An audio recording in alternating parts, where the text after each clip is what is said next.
Pak Harto tidak termasuk pimpinan TNI Angkatan Darat yang diperhitungkan oleh PKI. Inilah kesalahan fatal Gestapo PKI. Soeharto sebagai pimpinan pasukan cadangan pada saat itu.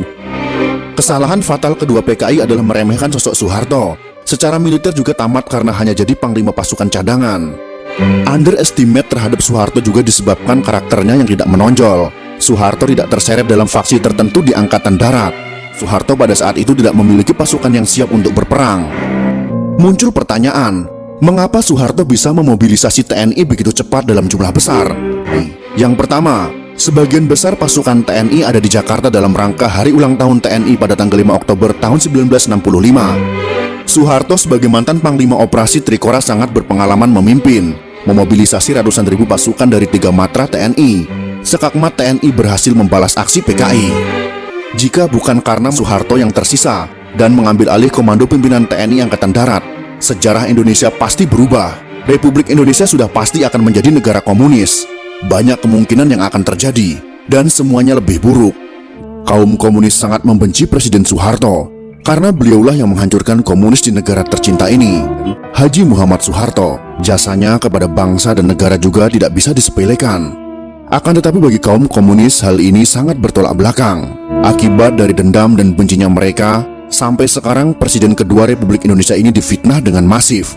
Dengan cara memutarbalikkan fakta sejarah, terutama bagi generasi muda yang tidak tahu menahu tentang sejarah masa lalu bangsa ini, akhirnya belajar sejarah dari sumber yang salah, yaitu bersumber dari orang-orang simpatisan atau pendukung komunisme yang sangat gencar ingin mengubah sejarah masa lalu mereka.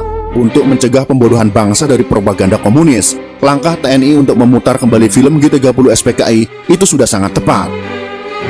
Beberapa pemimpin dunia yang memuji Presiden Soeharto dalam pernyataannya. Lee Kuan Yew, mantan Perdana Menteri Singapura, juga mengatakan, Pak Harto pemimpin luar biasa. Beliau harus mendapat tempat terhormat dalam sejarah Indonesia. Sedangkan Sultan Bolkiah dari Kerajaan Brunei mengatakan, dipimpin Pak Harto, Indonesia bersatu, pemerintahan stabil, ekonomi maju pesat. Sangat disayangkan beliau dijatuhkan. Fitnah KKN terhadap Pak Harto dan keluarga yang kemudian dituangkan dalam TAP MPR untuk memeriksa harta kekayaannya ternyata tidak terbukti. Majalah Time memfitnah Pak Harto dan keluarga dengan tuduhan punya simpanan 30 miliar dolar Amerika Serikat. Ternyata tidak terbukti sama sekali. Berbagai tim khusus dibentuk pemerintah untuk menyelidiki harta Pak Harto. Satu pun tak menemukan rekening yang mencurigakan di perbankan asing. Silahkan cari kemana saja. Jika terbukti saya ada simpanan 1 sen saja, saya siap dihukum mati, kata Pak Harto. Semua tuduhan itu adalah fitnah.